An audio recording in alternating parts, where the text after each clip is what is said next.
Come on in. Come on in. Come on in. Now come on in. Now come. Sorry, y'all. Y'all know I'm weird. Whatever. Hey everybody, what's up? It's your girl BondyBlue. So let's go ahead.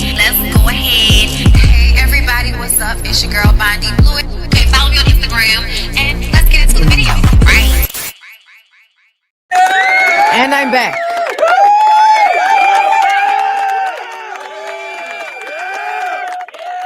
What's going on, everybody? It's your girl BondyBlue, and I'm back for another BondyBlue show. We got some things to get into. Tomorrow is Thanksgiving. I have millets on the cook. Oh, yeah, that's right. I got a seafood stuffing to make, all right? My family making me do it because otherwise, me and my husband would have been down to somebody's restaurant. I can't stand having leftovers in my refrigerator. It's too much, okay? It's just pans of food and shit. It's too much. I don't even want to come to your house and get no pans of food. I might take a plate.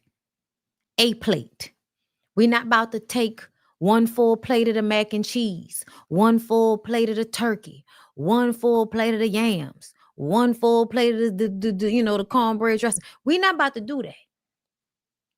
Okay? I need y'all to get y'all life together.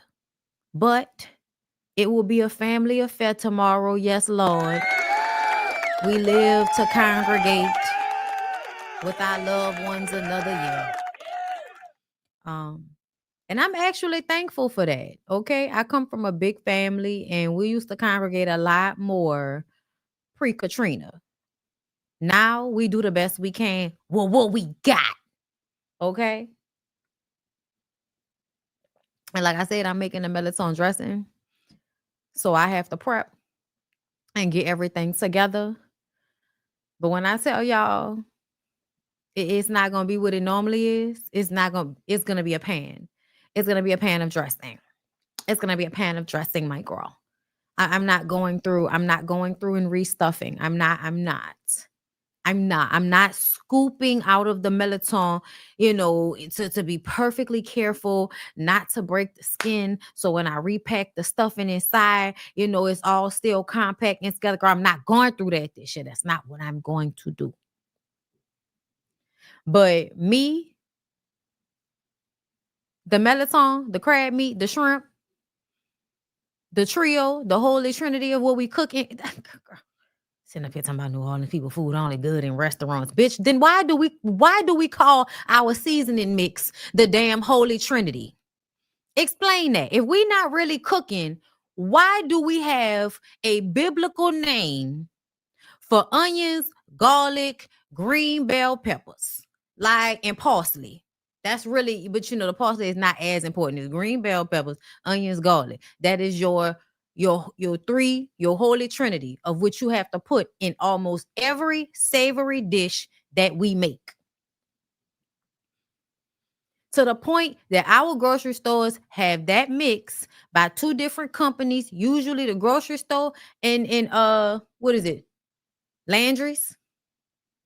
Oh yes, and celery. Yes, let's not forget about the celery. It's very important. But I don't buy these things separate anymore. So, but it's all there on the pack, girl.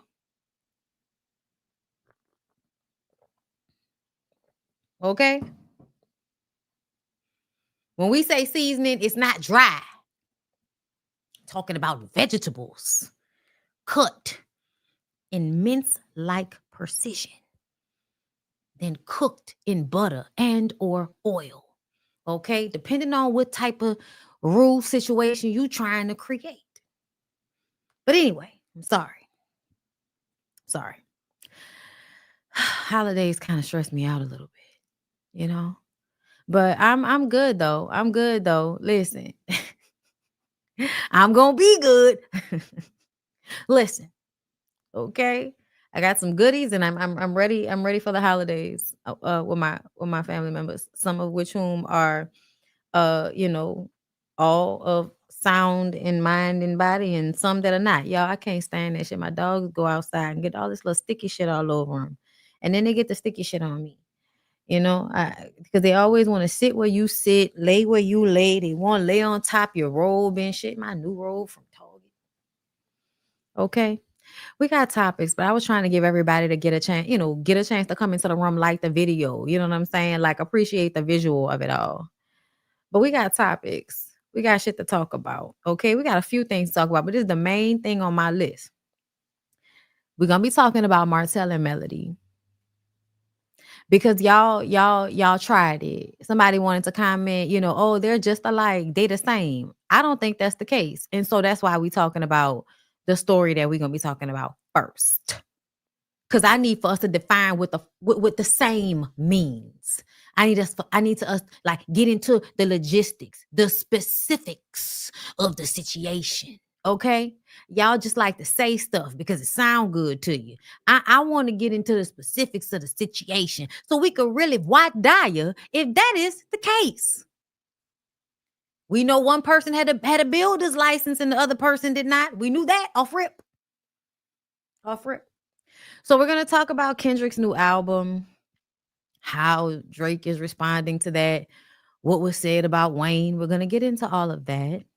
We're also going to talk about our girl, Wendy Williams, okay? Because, it's a shame the way they mess around with your heart and then they mess around with your pockets. It's a shame. We're going to talk about it. TD Jakes. TD Jakes got 2 stories on the lineup. Like, I don't know what to talk about first. And then there's a TikTok trend that I wanted to talk about, but we may not make it to that because I saw some other shit I wanted to talk about, and I hope we might talk about that on the Ooh Ladies First panel tonight. Oh, yes, girl. There is a Ooh Ladies First panel tonight on Jamie That's Me's channel. Okay, Jamie That's Me's channel. Also, before we get into it, y'all, I want to remind y'all about the BALI retreat. Thank you so much. Okay. Don't forget, we have made space for those of you that missed out on the first BALI trip, and we've created a second one that is from July 15th through the 22nd. You can check down below in the description box for the link. It's also on the screen, and you can also follow them on Instagram. Okay, get into that if you want to become a part of the clique. Okay, again, group chat, good times. Okay, sisterhood, count me through thick and thin. You know what I mean? Listen, we're not gonna. When you are weak, we're not gonna do it. Helping you to carry on. Hold me, I will be there. Don't be afraid. Literally, when I say count on, you can count on me. Ah, yes, you can. Well, I know some girl. Listen, don't do it. Don't take me so seriously. Okay, count on. Oh,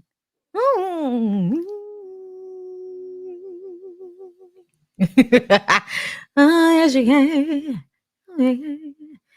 Well, and I will. Y'all, the ad-libs at the end of that song are priceless. I'm sorry, y'all. Y'all know how weird I am sometimes. Okay. But what was I about to say? Okay, yeah, the click. Get into that reset by design wellness. Okay. Also, during the holidays, there are going to be plenty of sales for Just Move supplements. Like if you want to get into vegan protein shakes, if you want to try a mushroom coffee that's actually quite good. They're good for your digestion and energy and things of this nature. And listen, girl, I went to the gym today. Okay. If you follow me on Instagram, you know, because I posted it. Yeah, I posted my workout. I posted what I did because that's what I do. Okay. And what got me through it this time was the red fruit punch energy supplement mixed with some limoncello LaCroix. It sounds bougie because it is. It's delicious. It's quite delicious, girl. It does have me tingling for dear God, but that's how I know it's working. And when I got through my pull-ups, y'all, I'm really trying to get these pull-ups together. Okay. Like it's so hard. I be shaking and shit. It's weird, but I'm working on it and I'm using Just Move supplements to do it. Black-owned business. Y'all want to support somebody. If you want to get somebody's protein shake, go ahead and try it. It's really good. It's really good. Now that I've done all my advertisements and it's 500 of y'all in the room, bitch, let's get into it then. All right. So Martell Holt violates no contact order ahead of domestic violence conviction appeal. So when people say that Mel and Martell are the same, I wonder what exactly do you mean when you say this? Because it reminds me of how when a man is abusing a woman, but a woman will sometimes fight back, he's still stronger. He's still the one that creates the volatile environment. But because she doesn't just cower, everybody acts like they're the same. They're fighting each other. It's a them thing, not he beating on her and doing the most, and she just defends herself sometimes, and sometimes she'll fight back. Like it's very weird to me the way people group them together when essentially y'all act as if there have not been hundreds of thousands of women, Black women specifically, that date down. And when I say that, yes, they met in college, all of that. But she knew that that nigga was not smarter than the average fifth grader. She knew that, but he's attractive. He's charismatic. And he's like a Trump type personality, y'all. If y'all pay attention to the way Martell moves in his friendships and why it seems like everybody will be on his side in their friend group, even though technically it seems as if he does not mind destroying their lives, but somehow Mel gets blamed for this all the time. And then whenever we say it's really Martell that has consistently put y'all out there like that, it's Martell that said the 20 girlfriends thing. It's Martell that, said that Kimmy was a side chick, that said that Nell was a side chick. Like, it's Martell that has said these things on the show. But somehow, whenever we bring attention to that, y'all will be like, oh, Mel does the same thing.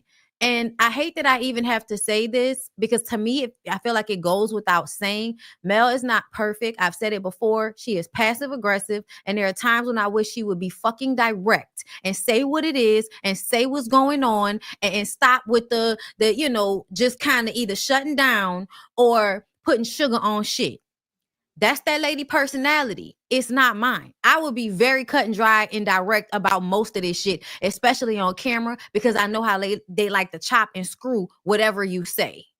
I would have mastered not giving them a chance to cut my words up like that. And especially because I'm from New Orleans, we already talk fast. I already know it could be hard to edit me if I want to make it that way, because I edit myself.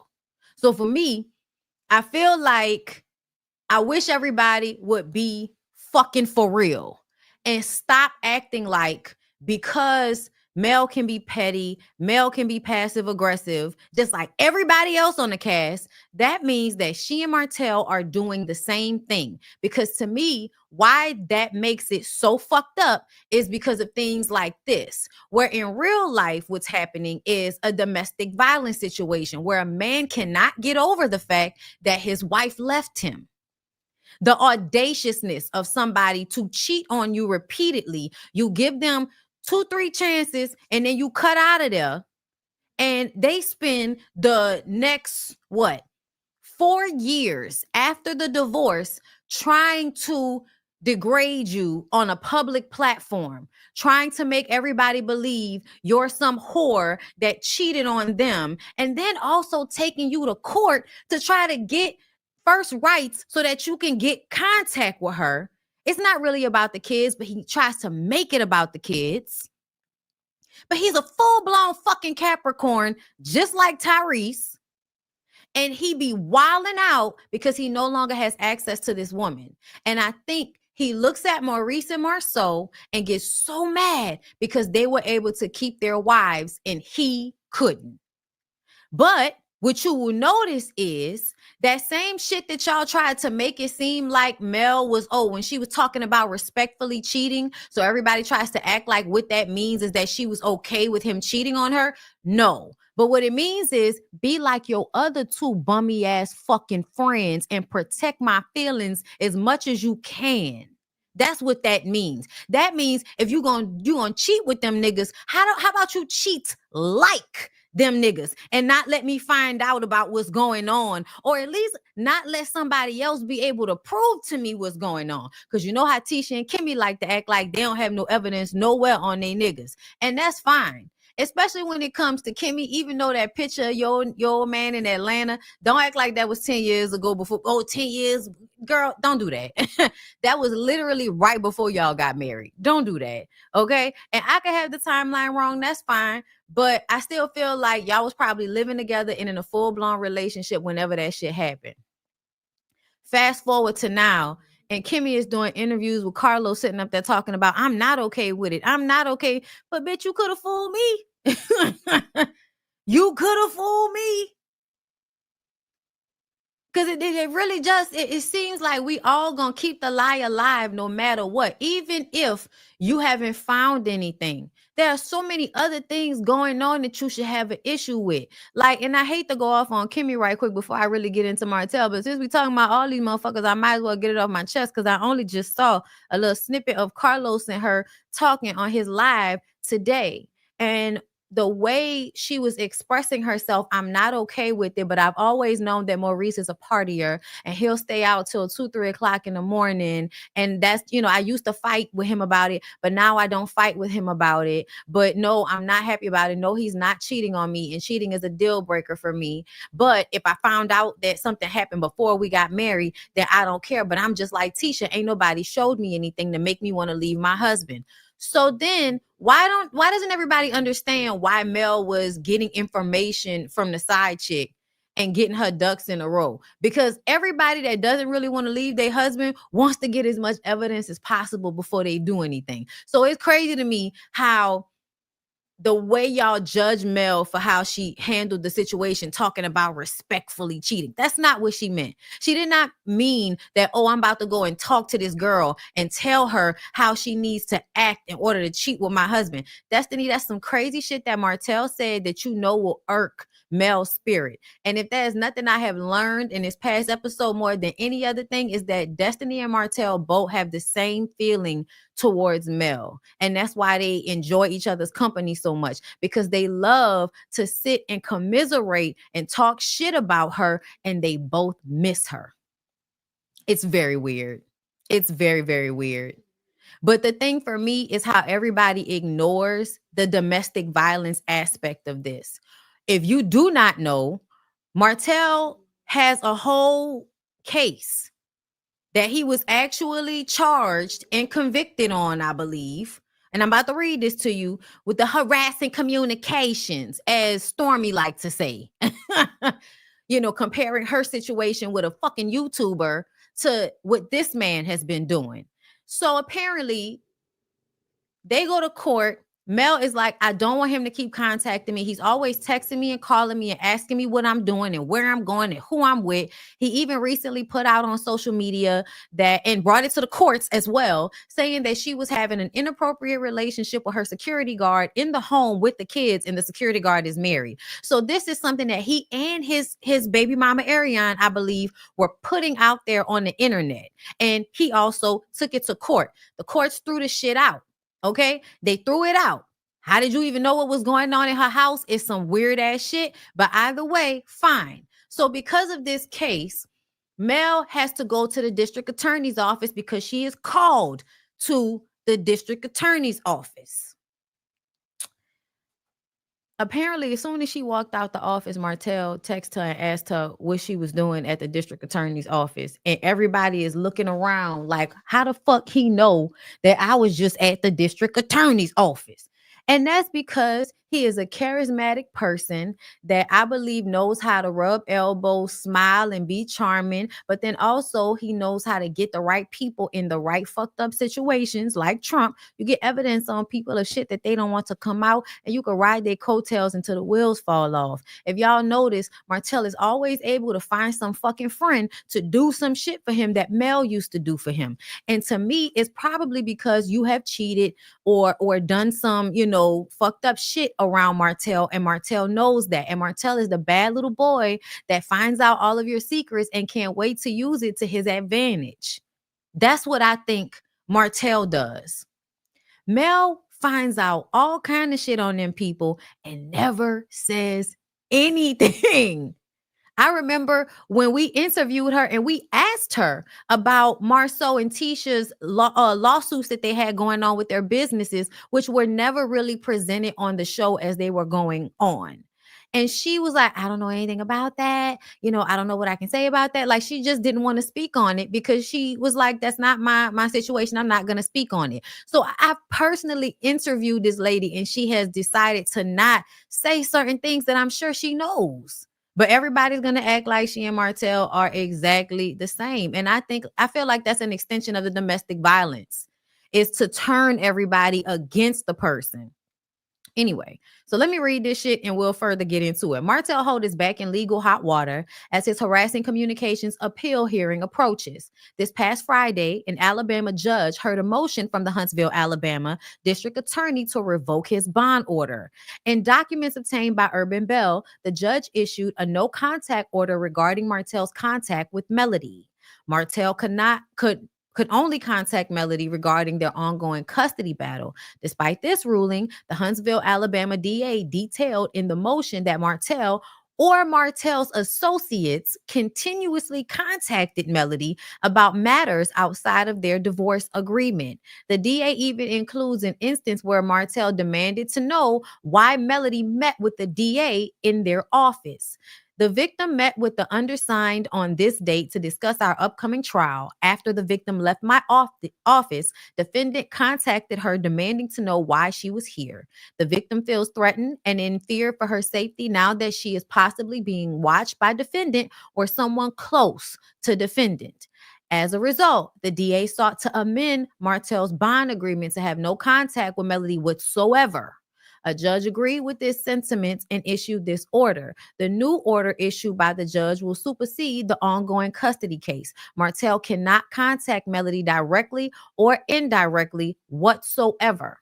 Recently, the judge presiding over Martell and Melody's custody struck multiple elements of an order Martell filed seeking to hold Melody under contempt of court.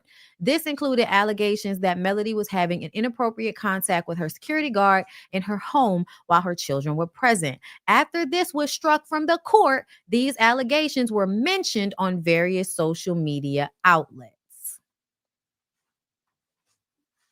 Okay. So when people say that Mel and Martell are the same, I need for y'all to find for me where there are a whole bunch of situations where Mel is harassing him. Like, I need y'all to find that for me. Where can we find evidence that Melody is harassing Martell, calling and texting him constantly, having other people keep tabs on him for her? Can y'all tell me when that's happened? Can y'all tell me when she's actually ever lied on him? I have questions. I have so many questions about how these two people are the same person, but one of them continues to harass one of the people, and the person being harassed just wants to be left the fuck alone. I'm so confused about how that means these two people are the same.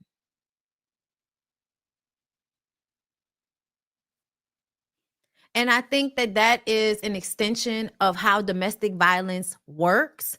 And that's what makes it so fucked up sometimes, is that because you're not only abusing the person, like directly abusing them, harassing them, talking to them crazy, blowing up their phone, following them, making them look bad in public, trying to put out that video of her, all of that shit. Like, yeah, you could do all of that shit directly. But then you can also have other people feeling that because I don't want to fuck with anybody that's fucking with him, make them feel like I'm just this bad friend and this fucked up person because I don't want to deal with people that show me, even for instance, that I can't trust them. After I just went through this with a nigga I was married to and had 4 kids with. I think Mel might have a little bit of a trust issue. And I think she should, because what we just found out is that whoever the associates are, and I know some people are saying it might be Destiny because Destiny was at the courthouse dealing with her own shit at the same time. I don't know if it was Destiny. I won't say for a fact. But what I will say is Destiny's behavior as I continue to say, is giving very much single Black female. It's giving problematic. It's giving you're just as in love with Melody as Martell is. And y'all both get together and commiserate about how y'all bitch got away. Like, it's very weird energy. Especially because, thank you. Shout out to the Discord people who showed me the preview clip. I don't know if y'all seen the preview clip that's floating around on Facebook, but apparently Destiny asked Kimmy to text or call Melody to invite her to an event that I guess Destiny was having. Mind you, Destiny sat there with Martell and made Mel look crazy. Okay. Oh, 1 minute she's going off on me because I told her that she was teaching that girl how to respectfully cheat. And I feel like she was, and she was going off on me. And then after that, she was so nice to me. I don't know which one of her faces I'ma get. You talk Cash Money shit about that girl after you mouthed, I love you. And now you want to try to invite her to some shit after you just sat there on the park bench and talked about her like shit. I'm sorry, y'all. I know y'all like to feel like it's always Mel and I just can't see it and all of that. I understand all of that, but I would like for y'all to present facts and stop just saying shit to me. Because a lot of y'all just say shit. Like, y'all just say shit. She not perfect. And, y'all just say sayings. It's a saying. It's something that people say when they just don't want to have to prove their point, but they just want to disagree with you about something. There are like certain sayings that y'all continuously say, especially regarding women. Like, she not perfect. She's no angel. They just alike. Like, you say things and you don't actually present the facts of why you feel that way, but you're arguing with me who's presenting all of why I feel the way I feel. It's very weird. And so that's why I'm going to continue to feel how I feel about it until the rest of y'all kiss my ass, because what is this? What is this? Then people have been divorced for 4 years now. Leave her alone. Why do you care why she's coming? Like, leave the lady alone. I don't know why this is hard. If he would just move on with his life, none of this would be really happening. And honestly, what I feel like happens with the group is the group may not, especially at the beginning. At the beginning, I don't even really feel like the group really wanted to side with Martell like that. But Martell, I think, applies a lot of pressure to his friends to choose his side. And so then it becomes a both of them thing, because you want to invite Mel to shit because it's always good to have Mel there. She's always a good person to have in a room at an event. She is. Whether y'all want her to speak, whether y'all want her to, invite her fan base to something, she was always, even before this show, a good person to have in the room. And so now I feel like y'all want her there, but y'all also want Martell there, but not really. But you feel like if you don't invite him, he's going to bombard you about it. Y'all know kind of the way he did Nell Fletcher.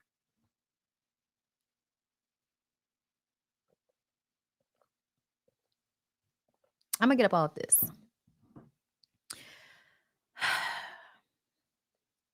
But I feel like he has been flashing out for years. And people can say whatever they want to say about Mel, but this nigga needs to leave it alone. Like let it go, Drake. Drake, let it go. And since we're talking about that, let's move on to that. Okay. So first of all, Kendrick surprises us with his new album. Was it Gen X? I want to make sure, because I don't remember shit, y'all. I just listened to it.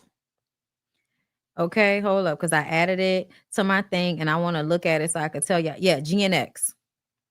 Okay. First of all, I just listened to it like straight through, first on my phone and then in my Jeep.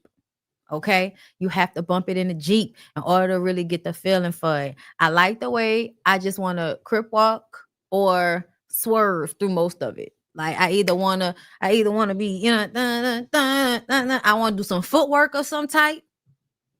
Okay, New Orleans people do footwork too, so you kind of want to, you know what I'm saying? Like you want to drop and do some shit right quick, whack, whack, fuck them up. Okay, you want to do something. The Luther song, "If This World Were Mine," I do not know the words to anything. It's too soon for all of that, and I'm old. Okay. I like TV off. I like Reincarnated. I thought Man at the Garden was dope. I mean, honestly, I also like that last track, Gloria, with him and SZA.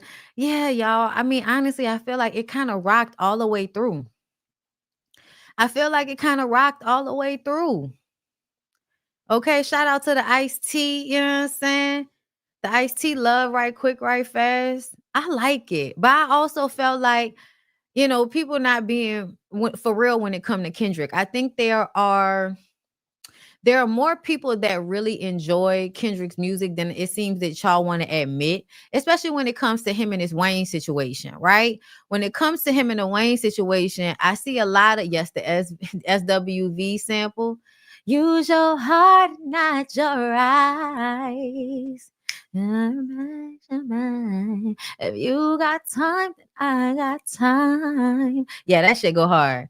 Okay. I know Ice Cube dropped the album the same day. I heard there might have been a little bit of a squabble in that situation. But I don't know, so I'm not gonna get into it. But yeah, shout out to Ice Cube. He had an album come out on the same day.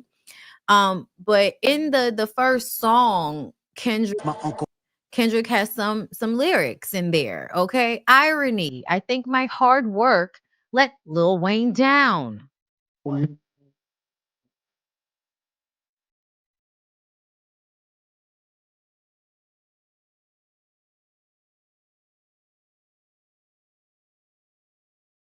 Listen. Listen. I might have to edit that later. I hope it didn't play for too long. Ugh. I like it. I like it. I'm a Gemini. I like it. I like it. Okay. It's very much on my wave, man. And honestly, I think a lot of y'all, oh, my earring fell off. I think a lot of y'all, not y'all, but y'all, a lot of y'all just aren't smart enough to get the music and you aren't chill enough to enjoy it. So it's not your wave. And that's totally fine. Hold up, guys. It's totally fine. You know what I'm saying? But to act like Kendrick is not who he is just because, you know, you only listen to local rappers if you're from here, or you act like you just act like everybody's listening to that very stupid sound of rap that's on the radio that y'all like, or you have to be listening to Drake, which is always like a party song, fake energy, or you listening to toxic ass feud. Y'all, I give up. You look, Negro, what are you doing? Get from under here. Get from under here. Sorry, y'all, my dog is just doing much. Whatever. I tried to be cute. It is what it is. We're doing one earring. Sheila E. Okay, listen. So I don't feel like this was really shade to Wayne. I don't think this was really shade to Wayne. I think that it was just a statement on the situation. And I felt like Wayne could have just left it alone. But Wayne decided to tweet. Man, what the fuck I do? I just be chilling and they still come for my head. Let's not take kindness for weakness. Let this giant sleep. I beg you all. No one really wants destruction. Not even me, but I shall destroy if disturbed. On me. Love. And see, I hate this. Because, I'm 504 down. Like, I'm a New Orleans person, bro. Like, I have family members on the bridge and shit, bro. And I mean like painted on the bridge. You know what I'm saying? I got an uncle with a monument on Broad. Like, I'm from here, okay? But at the end of the day, my nigga, don't talk about it, be about it. Don't talk about it, be about it. Don't send out, no, oh my God, what did I do? Don't make me, nigga, please. You whined about the Super Bowl like really in one of the most bitch made like ways I've ever seen on a public platform by somebody that's supposed to be technically a gangster rapper or have some type of like hardness and self-respect and all of this shit that you act like you got. But you could not just, maybe next time, the situation. Because essentially, I get it, but you really should have did it like back, 2011? That should have been when you did it. 2011 would have been a time to do it. Maybe we just wasn't in that time, but maybe you'll get to do it a different time. I don't know. But to make that moment, Nikki, everybody else that hopped online on some dick suckage, to make this moment not a congratulatory to Kendrick, and then that make y'all act like Kendrick didn't really beat that boy ass a couple of times. He beat his ass. That it. Take the L. I feel like they whole little set got a real hard time with taking the L. You can't stay on top forever. You can't win every battle. It don't work like that. I'm sorry, but Meg beat the piss out of Nicki Minaj in that little battle they had. Sorry. Sorry. Hurt your feelings. Kendrick beat Drake's ass. At first, it was like, okay, one song. But by the time we got to meet the Grams and everything after that, it's over. You lost. It is no longer your reign. It's okay. Do you know what you were supposed to do? Respect. That's what it was supposed to be. Respect. Okay, you won it. You got it. I'm going to back up off it. Oh, I did not lie. I did not lie. You have terrible ears if you think any other way. If you think any other way, you either dick riding or you don't know what good rap is supposed to sound like. I'm not fitting argue with no children or no faceless motherfuckers in my comments. You don't even have your face and you can't talk to me about rap. At the end of the day, bitch, she won against Nicki. Meg won against Nicki. Wrapped that shit up. Low-key just like Remy did for Sheeta, but we gonna leave y'all alone because we don't even want to take it back there. Because I don't feel like our girl is really a rap battler. You know what I'm saying? She has, double entendres in performance. Yes. Okay. Is this the thanks that I get for putting you bitches on? Is it my fault that all you bitches gone? You should have said, thank you, you little hoe. Now I'm gonna wrap your coffin in a bow. Bitch, I know rap. Okay? And y'all are spazzing. Some of y'all are spazzing. Wayne, you should have handled that situation better. Nikki, you should have handled that situation better than y'all did. Y'all act like some sore-ass losers. That's what be happening.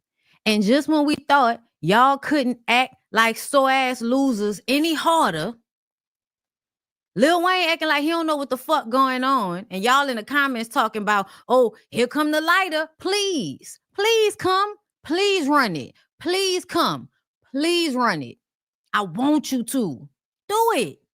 Do it. Don't threaten it. Do it, nigga. Don't talk about it. Be about it. I want to hear it. And then this shit happened, which makes the whole set a bunch of sore-ass losers. Sore-ass losers.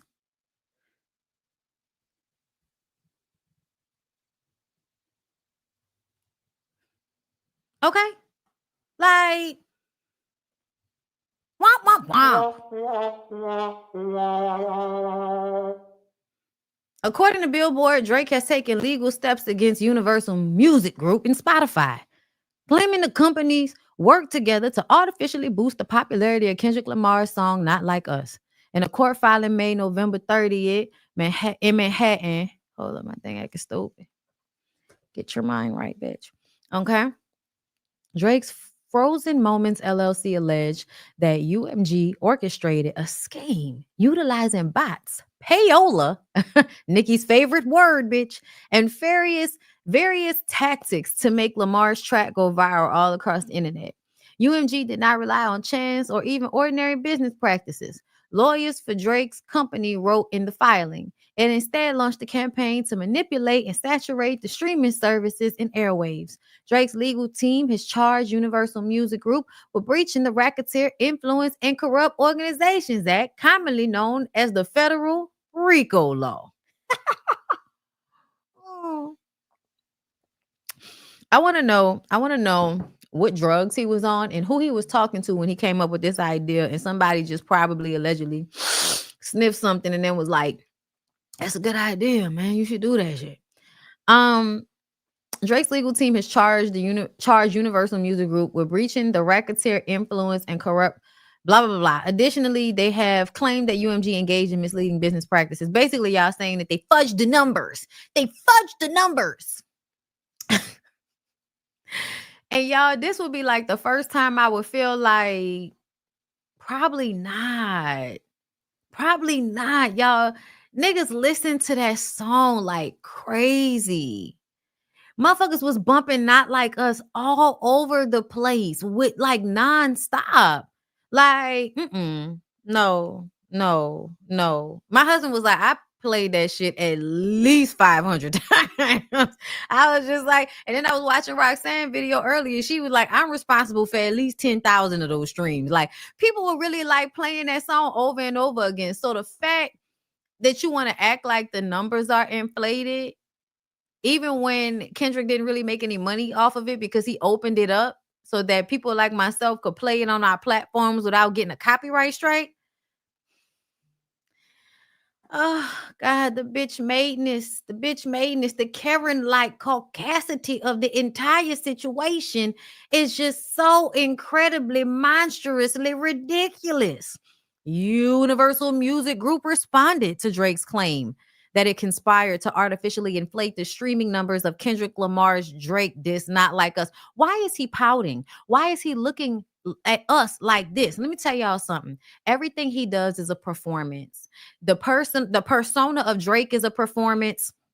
That was made so obvious to me back when he used to be doing music with Waka Flocka Flame, and they did I think it was Round of Applause. Yeah, I think it was Round of Applause where him and Waka do the video together.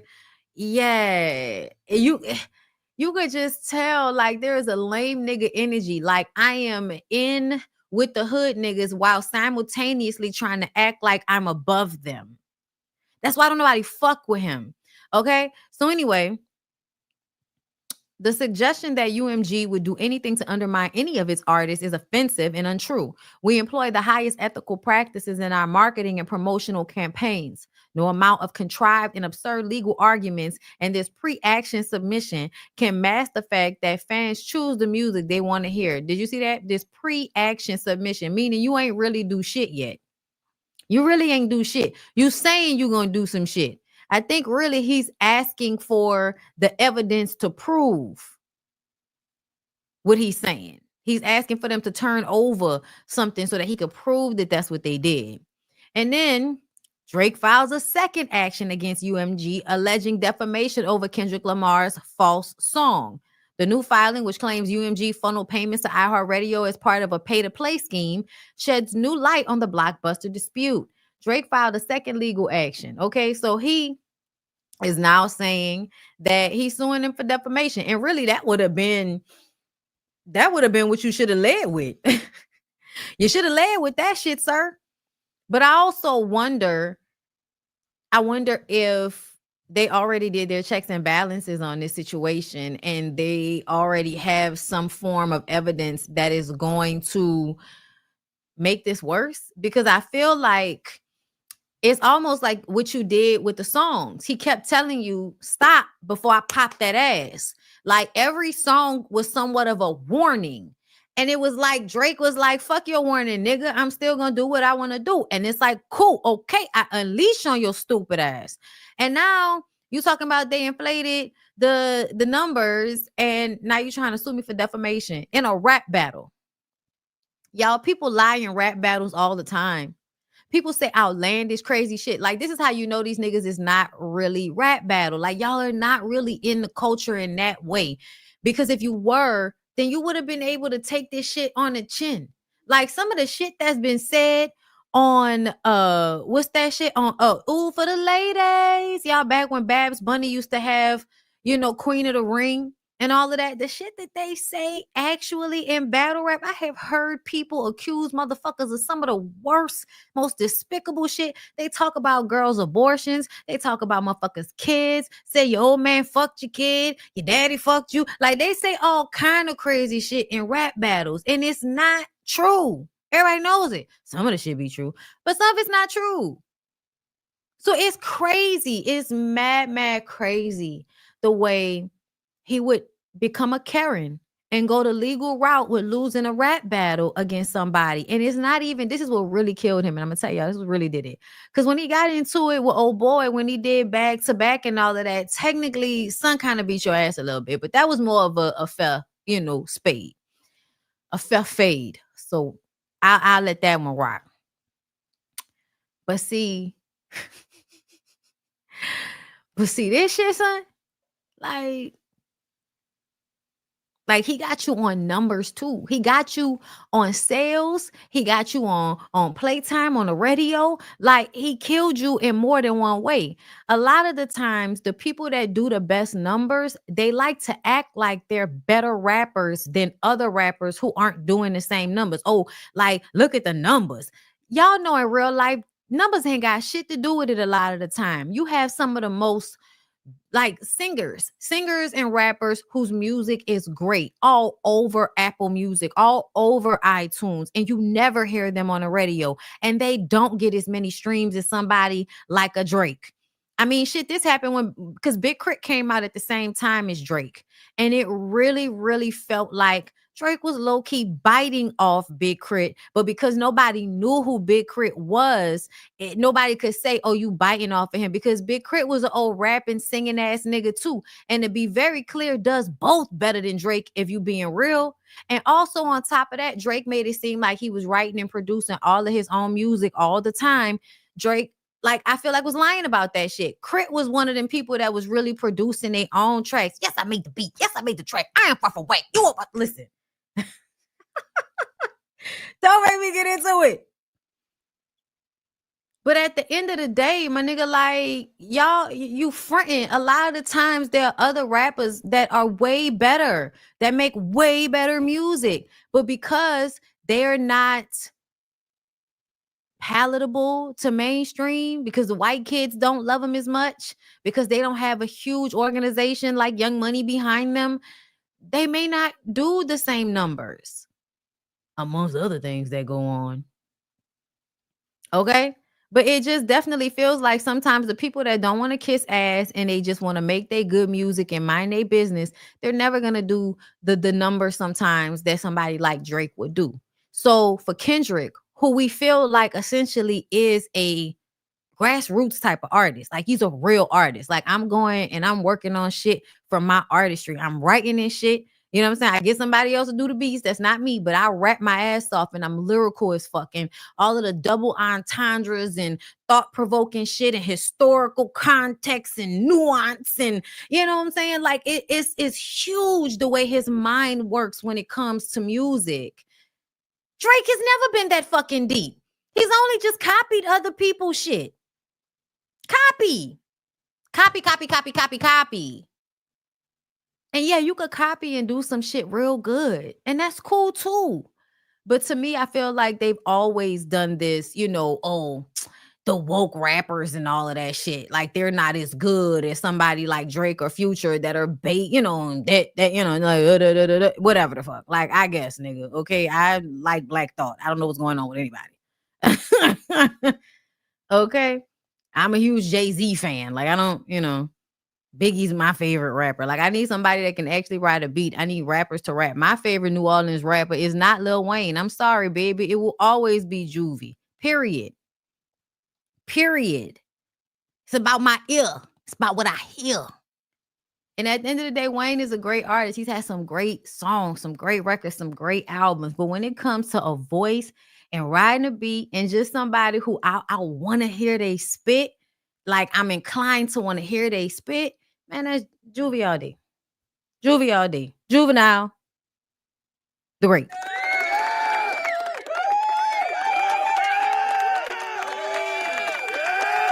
Boovie. Okay. But anyway, it is what it is. But I'm going to just tell y'all right now. There's some bitch made shit going on amongst these niggas, man. It was some bitch made shit. Talking about lawsuits, child. They pulled up this old shit of Drake. Drake's alleged history of using the law to handle personal disputes is being called out amid his recent legal actions against UMG and Spotify. Back in 2021, a writer for the Canadian teen drama series Degrassi, which Drake starred on for 7 seasons, recalled the rapper allegedly threatening legal action against the show in 2006 to prevent his character, Jimmy Brooks, from remaining in a wheelchair. During the interview, the writer James Hurst recounted, and I quote, "There was a letter from a law firm in Toronto, and it was from Aubrey. It was an odd letter that said Aubrey Graham will not return to Degrassi season 6 as Jimmy Brooks unless his injury is healed and he's out of the wheelchair. I said, get him down here," and continued. He came in and was like, "What letter? I don't know. I don't know about that." And I said, "All right, I understand, but how do you feel about the wheelchair?" Hers furthered that Drake took issue with his character being paralyzed because all his friends in a rap game say I'm soft because I'm in a wheelchair. I'm sorry, that's funny. However, Hurst added that Drake was ultimately apologetic over the entire ordeal and agreed to continue filming once he was able to convey the importance of a paraplegic character. The report is now recirculating thanks to Drake's pre-action filings against his music label, UMG, and Spotify for allegedly using unfair practices to promote Kendrick Lamar's diss record, Not Like Us. And it furthermore proves how much like us you are not. Yeah, that's fucking funny. That's fucking funny. Oh my God. This nigga went down there like, "What lawsuit? I don't know what you're talking about. But if we're going to talk about it, I really don't like the fact that I have to stay in a wheelchair because my rap friends say that I look soft sitting in the wheelchair and just really not going well for where I'm trying to go." Aubrey, have you ever heard the phrase, "suck it the fuck up"? Suck it up. Bitch made ass nigga. Okay, look. He wanted to pretend to be a light-skinned thug. Okay, he wanted to pretend to be a slut. All right, that's what he wanted to do. Thank you, Nisha Gordon, for the super sticker. Thank you, Benji Baby, for the super chat. Is he forgetting that in his own songs, he's accused Kendrick of lying hands and feet on his children's mother? He did do that. I'm guessing he's assuming that Kendrick won't take the bitch made route and try to countersue him for lying as well. Ascension Intentions, thank you for being a member for 16 months. KRS1 said Roxanne Shante was only good for, okay, listen. And wasn't she like a fucking teenager? She's a kid. It's terrible. CC Nicole, thank you for the super chat. How is it defamation when Drake said he leaked the information to him? Like the math isn't mathing. I forgot that he said that. Oh my God. This nigga has been crashing out for months. The Missy, thank you so much for becoming a member. The Missy J? The Missy J. Thank you. Somebody's Mama, all 1976. Thank you for being a member for 22 months. Drake is shallower than a kiddie pool. Girl, okay? Listen, he's literally touching the sand. Caitlin Dodgers, thank you for being a member for 18 months. The 2024 fall of Young Money is crazy. I'm waiting to see Tyga crashes out before the end of the year. Child, Tyga doesn't have to crash out. Think about it. His whole life has been like, yeah, you got your money and shit, and people, I guess, like you in the rap business, but like in real life, back away from me. Like, what's going on here? Weren't you fucking that kid? Like, scoot back. You're gross. Okay. DJ Miss Milan, thank you for being a member for 10 months. Drake benefited from the same system he's suing now. Sore loser and doesn't represent the culture at its true core. You're Aubrey now. Okay, listen, ain't no more Drake out here. Thank you, Vontae, for the super chat. Hey, Bonzi, I absolutely love you and your content. Keep pushing it. Here's my contribution to the massage fund. Thank you. And no, I keep forgetting to go, and I need to go. I need to go to the damn P.O. box. I'm going to go. I promise. I just keep forgetting. Every time I leave the house, it's like I'm going somewhere specific, and the P.O. box is like on the way, and I haven't been that way because, girl. Thank you so much. I appreciate it. I'm gonna take my ass down there. It should still be there. I'm gonna take my ass down there tomorrow. It'll be open. But yeah. Like, this is looking whack for the whole of Young Money. And y'all, thank y'all a lot for adding to my massage fund. I wanted to say that. Thank you for blessing me the way you did. Because, girl, when I tell you I had a good ass 80-minute massage, and when it was over, I was like, I want to do it again. I definitely want to go back again. Okay. Now I feel like I got two ladies that I like. Okay. I like Stella and I like Pia. I like both of them. Okay. Different styles, but both got the job done. Okay. But yes, girl, thank y'all so much. I appreciate y'all. Okay. For giving to my massage fund. Okay. Energy. Thank you so much for the super sticker, my love. Thank you. All right, y'all. Do me a favor, like the video, and we're gonna move on to the next thing, girl. Where's my like music?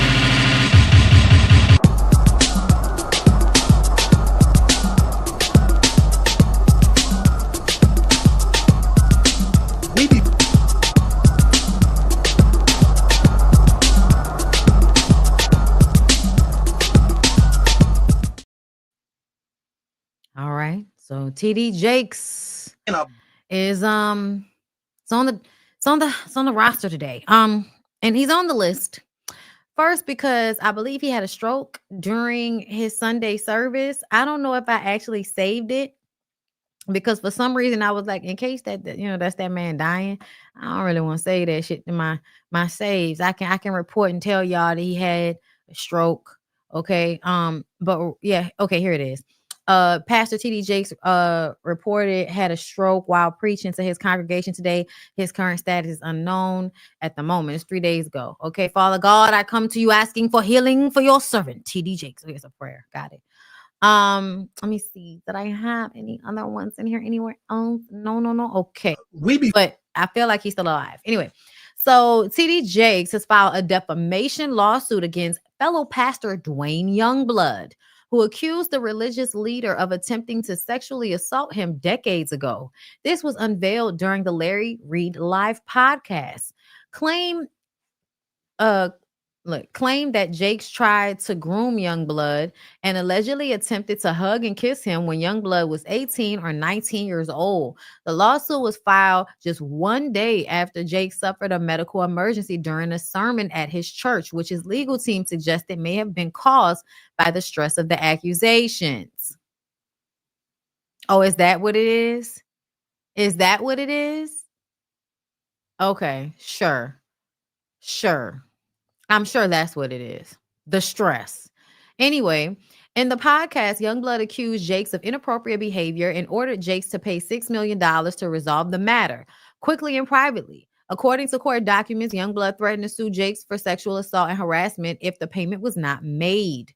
Rather than comply, Jakes filed a defamation lawsuit in Pennsylvania federal court. His legal team described the claims as a calculated effort to exploit social media and legal systems for personal and financial gain. I don't know what else y'all think suing people is for. Anyway, this lawsuit is intended to bring that scheme to a halt. Jake's attorney stated in the filing it aims to end the extreme emotional, physical, and spiritual toll defendant's conduct has caused Bishop Jakes, to set the record straight and to restore Bishop Jakes' reputation. Jakes' team also highlighted Youngblood's criminal history. A registered sex offender in Pennsylvania, Youngblood has previously pleaded guilty to sexually assaulting multiple teenage boys and is currently on parole. In the aftermath of Sunday's medical emergency, Jakes is reportedly undergoing further medical evaluations while continuing his ministry work. His team emphasized that the defamation lawsuit is not only a response to the accusations, but also a bid to clear his name. I don't need to hear what this man said. I'm just going to say this. If TD Jakes people think that bringing up the fact that this man was also convicted of SA, if they think that means that absolves him, I'm just kind of like, that kind of proves that he's probably telling the truth about somebody doing something. If he turns into one, it's probably because it was done to him first. And what he's saying is that you did the shit to him as like a young teenager. And then he turns around and does it to young teenagers. Listen, I don't know if it's true or not. I won't pretend as if I do. But I also feel as if there is something to be said about men in the cloth and how they go in the cloth for two reasons. Well, three reasons, really. They go in one for the money, the adoration, and to quell shame and guilt that they carry with them. And TD Jake's relationship with Diddy has always been very precarious to me. And I feel like I don't know how anyone can say that they have all of this good discernment and they're touched by the Lord and they could be around somebody like Diddy and not be affected, feel, or see the demon that is within. And then I have to wonder, you know what I'm saying? Like, were you helping him because it's something that you also needed help with? And y'all know I've speculated about this before, and not assault, but just secretly being gay. Like, I don't think TD Jakes, I'm not saying I don't think he's assaulted anybody because I don't know and I don't want to say that. But what I mean is, me personally, I feel like there's something to be said for the men in Hollywood that go to TD Jakes to lay hands and also exchange money. Because sometimes it feels like birds of a feather flock together. A lot of men that, you know, are undercover for whatever reason. And them being undercover, they would need a preacher that understands that feeling and how to pray the gay away, or how to compartmentalize and have your freak offs in one box in your mind, and then put, all of the good deeds you do to make up for those bad things in the other part of your mind and make it all make sense for yourself. It's a way to help any man that has that same proclivity, to help them deal with the shame and guilt that they probably are bathed in. Because a lot of the times, even when men are assaulting people, it's usually like also coming with them feeling like a lot of shame and guilt. They're going to still do it because it's low-key a compulsion, but they still feel like shame and guilt along with it. So, I just wonder. I don't know. And I guess we'll see. But that's that on that. Speaking of Trey cases, y'all, we tell y'all all the time about Trey Songz. And somebody said, why y'all don't drag him the way y'all drag Chris Brown? He's not as successful as Chris Brown, but we drag him plenty. I don't know where the fuck you've been, but every time I hear about Trey Songz, is two things going on. Some type of assault case and some type of chicken circuit performance with other R&B stars. And I'm always amazed that people are still paying to go see him, and people are still putting him on shows. Always. Like, Tremaine is able to travel all over the states singing to this day, which is why he ends up getting in these situations. It seems like every time he's on the road, he ends up getting an assault case. So let's hear what the news people said. Songz now facing a lawsuit for an incident at the Cosmopolitan nearly 2 years ago. 911 calls we obtained reveal a chaotic scene. A worker expressing security too fearful to enter a room where the singer was believed to be. He was better in the room, and we can't go up there because we're not sure if the people are armed. This is the morning of November 28th, 2021. A worker at the Cosmopolitan says he's security dispatch and needs police. They battered him and they stole his money and his chain. That man, identified as Tyrell Dunn, is now suing Tremaine Neverson, also known as Trey Songz. Also being sued, the Cosmopolitan and a private security company. He's currently on the floor. The Maryland resident claims his wife was escorted by security to a hotel room to meet the singer. Dunn began searching for his wife and was told she was in the room, heard her screaming for help and reporting she was being held against her will. When Dunn tried to help her, he says he was beaten up by Trey Songz and his security. He's just really big. In a second call, we're standing by the room. It sounds like there's a lot of people in the room. About 10 minutes after the first one, to contact EMS for them now. He describes the situation escalating. What are they yelling about? So now we might have more issues. In a third call, he refers to yelling and a possible fight. Because we're not going in the room until Metro shows up. He says the victim was taken to UMC trauma. He got cut on the back of his head. He got cut behind his ear. He has a black eye. His lip is broken. And in a fourth call, nearly 45 minutes after the first, Another fight between females now. It's currently happening, or did you guys break it up? We didn't break it up. We They ain't breaking finished and up kicked shit. her out. Okay, so it was a result of the robbery? Yes. he also says there is a report of a sexual assault. Did she say what happened when she was sexually assaulted? No, so she spoke to the Metro officer that's here, but now she's asking for EMS. He says the officer is waiting for backup to go to the room. Do we think the suspect is still in the room?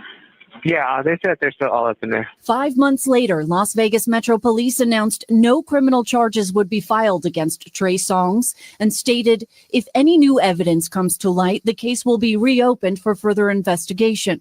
The singer is currently facing multiple lawsuits from women who say he sexually assaulted them, another from 2 men who say he physically assaulted them. And in both New York and Michigan, he agreed to plea deals after he was accused of violent acts. In Dunn's case, he's suing for medical expenses and the pain he says he suffered. We already had 2 fights, well, now 3 fights, and now this alleged rape happened while we're waiting for you guys. I asked the attorney for plaintiff Tyrell Dunn why the lawsuit was filed so far after the incident. He says they were waiting to see if the singer would be charged. Reporting in Las Vegas, Vanessa Murphy, 8 News Now. I mean, it sounded like they waited until they found out that he wasn't being charged and then they filed charges themselves. That's usually how that happens. They keep letting Trey Songz get off. I heard a lot of people saying shit like, well, what was your wife doing in there? And it's like, well, he's Trey Songz, and a lot of y'all are stupid. A lot of y'all are stupid. Like, I'm gonna keep it a buck with y'all. Y'all hear stories about these men and tell yourself that it's not true. So you go to a Trey Songz show and then he's having an after party at his hotel room. You and your husband apparently must have got invited, or y'all were in the, like, I don't know where they were, where it sounds as if the wife was invited up to where the party was, and then the man comes upon his wife and hears her screaming somewhere and tries to fight to get to her. To me, it sounded like the lady probably was going in there to get a picture or something.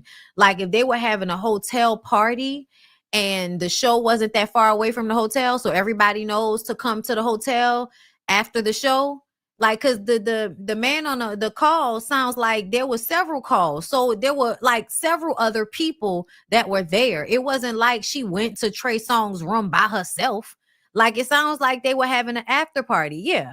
And, you know, the husband probably was somewhere in the hotel, goes to find her, and she's screaming and hollering. Like, it is given.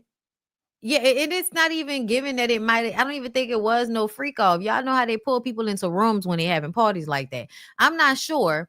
And even if the lady was trying to fuck Trey Songz, even if the lady was cheating on her, like at a hotel with her husband, because it sounds like he was there with her. Like, if you think that, okay, that lady went up there and fucked him or was trying to fuck him, when it was time for her to leave, she should have been able to leave, and she wasn't able to leave. And so she was screaming. So her husband came to get her, to save her, as he should have. And I just think it's weird the way y'all are always trying to question and make somebody at fault for why they were kidnapped low key. Because, you know, stopping somebody from leaving is technically kidnapping. But he's done this repeatedly, y'all. Like, this has consistently been happening. And, you know, we'll take it back to Diddy's house, because that was when I believe one of the biggest cases that he had against him happened at a Diddy party. And everybody wants to talk about, oh, why y'all don't talk about him when we talk about Chris Brown? Both of them niggas had cases linked to a Diddy party, either a yacht or Diddy's mansion. But either way, they both have been accused of assaulting women at Diddy parties. Trey and Chris. And let's not forget, I feel like Trey be getting off because Trey got dirt on people too. Because y'all remember that video of Justin Bieber and Odell Beckham? And it looked like some suspect shit was going on, like you know, like someone was picking his head up from sucking somebody's dick. And everybody felt like, you know, who was recording the video? I was like, Trey Songz was actually the one recording that video. Trey Songz was actually the one that recorded the video, and he put himself in a video as if it was like a selfie or something like that. But the way Justin Bieber put his head up and kind of like wiped his mouth, it just was like, nigga, what the fuck are you doing? Like, you know, we over here doing some sneaky shit. What are you doing? So yeah, that was Trey Songz that recorded that. So I wonder, if the trick is to get dirt on the right people, is if you get dirt on the right people, people that have money invested in them will pay to silence other people. You know what I'm saying? Or help. So like if Trey Songz got dirt on somebody, and I'm just using this as conjecture, somebody like Odell Beckham, that's like a famous football player that has a whole bunch of money behind him as far as being a football player and on a team, and people want him to continue to play without any issues or any stories like that coming out with real validity. They will pay, or they will get the right lawyers to go and help Trey Songz. They'll call the right judge to shut some shit down because Trey Songz has something on Odell Beckham. You see what I'm saying? Like, I feel like that's kind of how those things work, which is why you'll see people like him who really, why the fuck is Trey Songz somebody that y'all care about enough for him to keep getting off? He's not Chris Brown status. He's not. So it doesn't make sense why he keep getting off the way he do. Y'all, sadly, let's talk about Wendy. So Wendy Williams, the former daytime talk show host, has been declared permanently incapacitated due to early onset dementia. Now, we just saw her out and about not too long ago. So the fact that her guardian is saying this, I don't trust it. The documents highlight Williams' severe cognitive impairment, rendering her unable to care for herself. This disclosure comes amid ongoing legal issues surrounding the Where is Wendy Williams documentary by Lifetime. Williams has battled significant health issues for years. In 2019, she was diagnosed with alcohol-related brain damage during a rehabilitation stay. Her condition has since deteriorated, causing her to miss the final show of the Wendy Williams show. The progression of dementia worsened her health, leading to the appointment of a guardian in 2022 after concerns were raised by Wells Fargo about her well-being and finances. Despite the legal disputes, the chances of Williams making a public comeback appear slim as her health continues to decline. Yeah, this shit is so sad. This shit is so sad to me, son. Like I'm gonna be real with you. It's very, very hurtful. But I also feel like a part of me, and I hate to say it like this, but a part of me wants to blame Wendy for it. And I hate to say it like that because I do feel like she's fully being taken advantage of in a time where she's incapacitated. And that's so fucked up. But I have to wonder why it was so easy for them to do that to you. Because I feel like it had to be somebody that was in her life that helped that take place. I don't know whether it was the ex-husband or, whoever. But I do feel like putting all your trust in a man, you know what I'm saying? Like a lot of that will even when you did, divorce him, like they were together for so long and he had so much access to her money and so much access to her business dealings. Like I don't know, like a lot of it just feels like there's absolutely some bullshit afoot. And I don't know if I can say it's just with Wells Fargo. You know what I mean? I feel like there's definitely something going on with Wells Fargo. And that's another reason why I feel like y'all putting Trump in office is so not a good thing. Because when you think about it, Trump is the type of person that you could pay for anything. And there is speculation that the judges are being paid so that people like Wendy Williams or anybody that's incapacitated and doesn't have any family to protect their money, a bank could then automatically give them a guardian that's been court appointed by somebody. And that person could have been paid by another person. You know what I'm saying? Like there is an absolute possibility that Sabrina paid the judge in order to be in the running to get guardianship over some rich person that is incapacitated. You know what I'm saying? Like it's just something about it that just feels, like what happened here? Because it's a lot of old elderly Black people who have money who have been able to retain their money no matter how their health has declined. So what is this? In Florida, it is done all the time. And you think it's done like legally? You think it's done the right way? Or you think it's a washing of some hands? Wendy's mom passed. Family started fighting at the funeral. Kevin has a side baby, then buys the chick a push gift. That could make anyone break. Everyone need that good girlfriend or close sister. But see, here's the thing. that could break anybody, yeah. But at the same time, that's why you don't put all your shit on no man. You don't trust no man with all of your fucking life like that when you have that much to lose. That's crazy. A judge's wife got guardianship business and they clean up. Okay, so you see what I'm saying? We here. Okay. We see Black women's health take a nosedive all the time, and it could be linked to a dusty, crusty, musty, and ashy ass man. But like in my mind, I'm like, why the fuck would you allow a nigga being a fuck nigga to make you crash out that bad? Like, I get it, it's painful, but man, get the fuck out of here. Nigga, get another security guard shaped ass nigga to come and beat this pussy up and keep his ass out your money. Like, you could have just turned over, another nigga. Like, they not that hard to find out there. Turn him over. I want to talk about this shortly. We talked about it last week on the OLFP, but I just want to talk about it on my own shit. Grace Jabari dropping her assault defamation lawsuit against ex-boyfriend Jonathan Majors. This is not a surprise to me. It's not a surprise to me at all. And I feel like if anybody was actually like reading what was going on with this case, I feel like they would have understood that I think she was more so coerced into pressing charges against him than she really wanted to, because I don't think that she really wanted to press charges on him at the beginning. I don't. And I think that her being vindictive because he decided to pop out with Megan Good, honestly, now that I'm thinking about it, he probably did that to piss her off as well. Like, why were you, if you and Megan Good just started dating, why would y'all be going to court together? I feel like he was low-key doing that to antagonize her.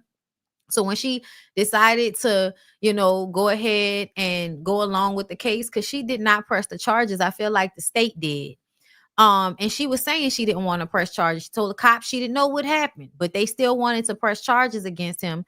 I guess because he's a rich Black man and there's a white woman crying on the floor. You know what I'm saying? So I feel like racism and, that type of thing has something to do with why he even got arrested in the first place. Under the circumstances, but I still feel like he is mentally and emotionally abusive. Even if y'all don't feel like he was physically abusive, I feel like he is mentally and emotionally abusive. So for me, I feel like it was a sign to antagonize her. That way she could act crazy and look stupid again, like she did when she was chasing him down the street. Because to me, if you really was trying to get away with her, why did you eventually stop and then wait for her to catch up to you? Like, why? Why did you do that if you really was trying to get away from her? Like, I feel like it was all capped to me. He knew cameras were around. But anyway, I feel like her dropping the case was because she never really wanted to do it anyway. But he popped out with Megan Good, so I think that pissed her off. But also, I think she was convinced by domestic violence organizations to press charges. So I don't even think she really wanted to do it. So they've dropped the charges. And I guess that's why he decided to pop out with the engagement to Megan Good. And I'm going to just tell y'all right now, like, I still feel how I feel about him.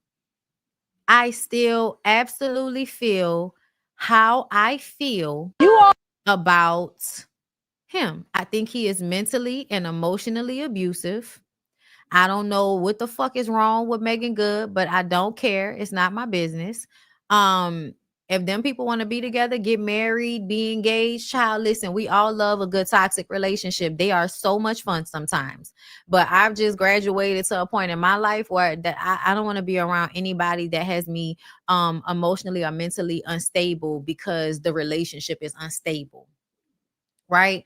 Like, I think a lot of, and that's why I was so mad at fucking Kimmy on Love and Marriage Huntsville, bruh, because she was sitting up there making all them excuses for that man when at the end of the day, you can't even trust and feel comfortable that he's telling you the truth about something.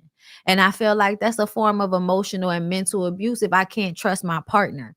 If I can't trust you and depend on your word to me, that's an abusive situation, because then I'm going to always be wondering if you're lying to me. I'm going to always be wondering if you're telling the truth. I'm going to always wonder if you were doing something. Like, nobody wants to constantly be thinking and worrying about that shit. And I feel like sometimes men will put you in a situation, not just men, people, period, because I've dealt with that from women as well. They will put you in a situation where you are always wondering And it is emotional abuse because it's being done intentionally so that they can control how you respond to them. And a lot of us don't move like this, so we don't understand why anybody would do shit like that. But when you really talk to people, you'll realize a lot of motherfuckers like to play mind games with people. It's fun for them to play mind games with people and to be able to control people. And I feel like Megan Good and his body language often appears to me like she's somebody trying not to piss him off, and if he gets pissed off, he's trying not to show he's pissed off while still showing her that he's pissed off. And that's why I feel like a lot of, it's very they're always laughing and they're just always putting on a show, y'all. They're always singing some fucking song that's their song, and they just do a lot of things that feel quite performative to me. And they are two actors, so give me a fucking break, bitch. But I don't hate Jonathan Majors or anything like that. I just feel like I'm seeing what I'm seeing, and I'm not gonna back down off of it just because the white girl decided to drop charges and mentally unstable Megan Good has decided to stomp down the aisle with this nigga. Like, no, at the end of the day, any woman that's really worrying about herself should have never been stumping down nobody's fucking courtroom hallway with a man that you just started dating over a domestic violence dispute with a white woman. You shouldn't have never been stumping down no motherfucking courthouse with that man, especially you don't have no ring on your finger. Like you don't have nothing going on. You said there was a settlement. You think so? Child, let me look it up. Let me look it up from another source. Hold up. Grace Jabori. Grace Jabori. Let's see. After reaching settlement, child, black blogs will keep some shit out of a story, boy. Okay, Jonathan Majors' ex-girlfriend has dropped her assault and defamation lawsuit against the once rising Hollywood star after reaching a settlement. Lawyers for Majors and Grace Jabari agreed to dismiss the case with prejudice, according to a joint filing in Manhattan federal court Thursday. Jabari's lawyer said Friday that the suit was favorably settled, but declined to elaborate. Grace Jabari has exhibited tremendous courage through this very long and difficult process, attorney Brittany Henderson said in a statement. We hope that she can finally put this chapter behind her and move forward with her head held high. Representatives for Majors did not respond to emails seeking comment on Friday. Jabari, in her lawsuit filed in March, accused a 35-year-old Marvel and Creed 3 star of subjecting her to escalating incidents of physical and verbal abuse during their relationship, including assault, battery, defamation, and infliction of emotional stress. The British dancer filed the suit months after Majors was convicted of misdemeanor assault and harassment in connection with an altercation in Manhattan. During a fight that began in the backseat of a chauffeur car before spilling out into the streets, Jabari said Majors hit her head with his open hand, twisted her arm behind her back, and squeezed her middle finger until it fractured. Majors claimed Jabari had flown into a jealous rage and was the aggressor, and that he was only trying to regain his phone and get away safely. Majors avoided jail time, but was ordered by a judge in April to complete a year-long counseling program. Following the guilty verdict, Majors was immediately dropped by Marvel Studios, which had him cast as Kang the Conqueror, a role envisioned as the main villain in the entertainment empire's movies and television shows for years to come. That nigga lost out on buku money. Majors and Jabari met in 2021 on the set of Marvel's Ant-Man and Wasp: Quantumania, in which Majors played Kang and Jabari served as a movement coach. Majors has slowly reemerged on the Hollywood scene in recent weeks. His long shelf film magazine Dreams was acquired for theatrical release last month. The bodybuilder drama has garnered early Oscar buzz for Majors, but was dropped by its distributors following his conviction last December.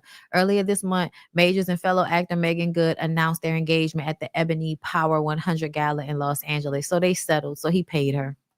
So just to be clear, for everybody that's saying that she didn't do anything, that he didn't do anything wrong, and she was running after him, so that means that he didn't do any of the shit that she said he did. Okay. The court said he did it. It was a misdemeanor, but the court said he did something. He aggressively handled her. He was on video slamming her into the car. And then she chases him down the street, but then he stops and waits for her to catch up. Y'all, he literally walked past her and she was talking to some people, and he walks past her and she sees him, and you could see him on another camera. He walked a little bit further and then he stopped and he waited for her to catch up to him, and she runs and catches up to him, and then they walk off together. And I think that's when they went back to his apartment. So yeah, it seems as if she was paid off. Jennifer Donald said, thank you for being a member for 21 months. Nah, Megan paid her off. That would be heartbreaking to me if Megan Good paid Grace Jabari's, paid her money, for him. I would, y'all. It's another thing. Wendy did turn into an alcoholic. Yeah, you were right about that. But yeah, y'all. Okay. So thank you, Renicia England, for letting me know that they didn't just, she didn't just drop the charges. They settled it and she got paid. And y'all know what that means when somebody get paid. That means they had some type of proof. And I feel like the things that people saw in court were proof that he manhandled her. And I'm not saying she wasn't also like a toxic personality, but again, a lot of women that are in abusive relationships can turn into toxic personalities. Like every woman that's being abused is not cowering or, not wanting the man. Like that's not how that happens all the time. Like I said, a lot of times it's like a drug. So yeah, apparently, girl, there was more to read about that. Thank you. Thank you. All right, let me see. Is there anything else that I wanted to discuss before I get off of here and go check on my Militon, which has been boiling, girl? Okay, yeah. Ashanti is allegedly pregnant again, expecting second child with husband Nelly. I'm glad that if this is true, I'm glad that she's having her second baby. But hold up. But it's only been 4 months. Y'all, it's only been 4 months. I don't y'all let me know, because I've never had a baby. So I don't know. But they tell y'all, how long are you supposed to wait? How long because thank you. Ouch. That's what I was thinking. Okay, it's not just me.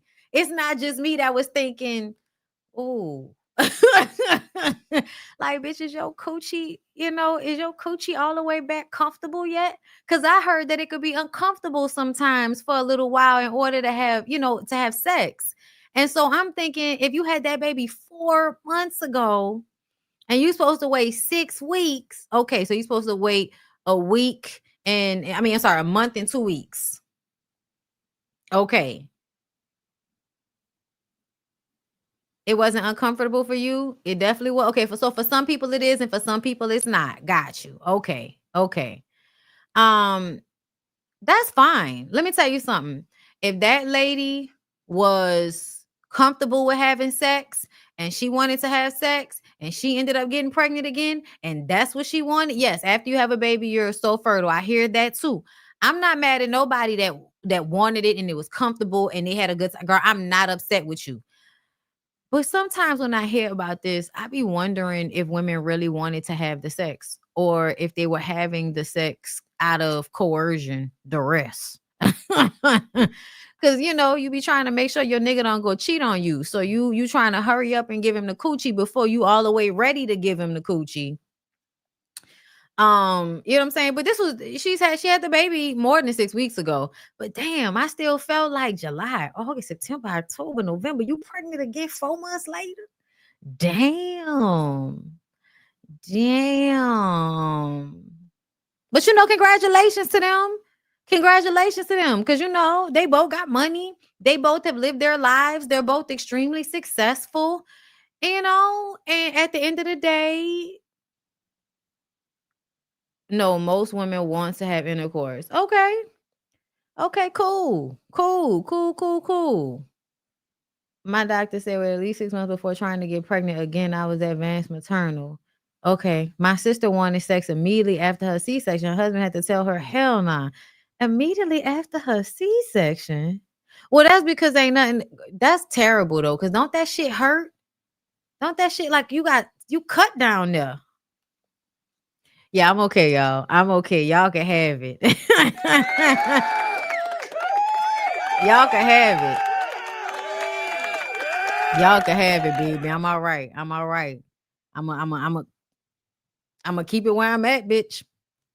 Okay, I'm gonna keep it where I'm at because I don't know. Some, apparently some of y'all hoes got Teflon Don coochies, and some of y'all have, sensitive coochies. It's just, it is up to the coochie how the coochie feel, and I ain't mad about it. But damn, you could feel pulling from a C-section for years. I know, that's what I heard. Oh my God. It makes me cringe. Makes me cringe, girl. Not you, me. Thank you, Tia Simone, for the super chat. Boo. Okay, I think I'm done. I got energy. Tosh Bertrand, thank you. Okay, I think I got all my super chats because sometimes I'll be forgetting and I'll be wanting to forget. I think I covered all my topics with y'all today. I hope y'all enjoyed. I hope y'all have a really good Thanksgiving. I might go live. Also, y'all, I'm gonna post it on my community page once I've uploaded. But y'all know how I'll break my lives down and I'll make them separate videos for you guys. So if you wanted to see something specific, it's available for you to watch if you missed the live or something like that. I'm going to create a separate channel called BondyBlue Bites. And BondyBlue Bites will hold all of the clips from these lives. Okay. So I'm going to post it. You guys make sure you follow it. Also, if you do want to see my members only lives, okay, we'll probably do Love and Hip Hop Miami Friday when I come back from getting my hair done. But yeah, so members only Love and Hip Hop Miami will be on Friday. And if you don't want to become a monthly member, you can go to my Patreon and you can purchase the lives. Okay. So there you go. Have a wonderful holiday, you guys. Hold up, let me read this. H.A. Lima Bean, thank you for the super chat. I still judge Nelly for his accusation. Yeah. I judge him for being high on stage.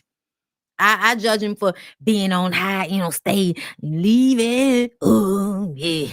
You leave it. I don't know what else to do. Can't go on not loving you because it's all in my head. I think about it over and over. Y'all remember he was on stage tripping out? That was my shit back in the day. Anyway, I love you guys. I hope you have a really good rest of your day, rest of your night. See y'all tonight for Ooh Ladies First Panel, 8:30 Central Time on Jamie That's Me's channel. Peace out.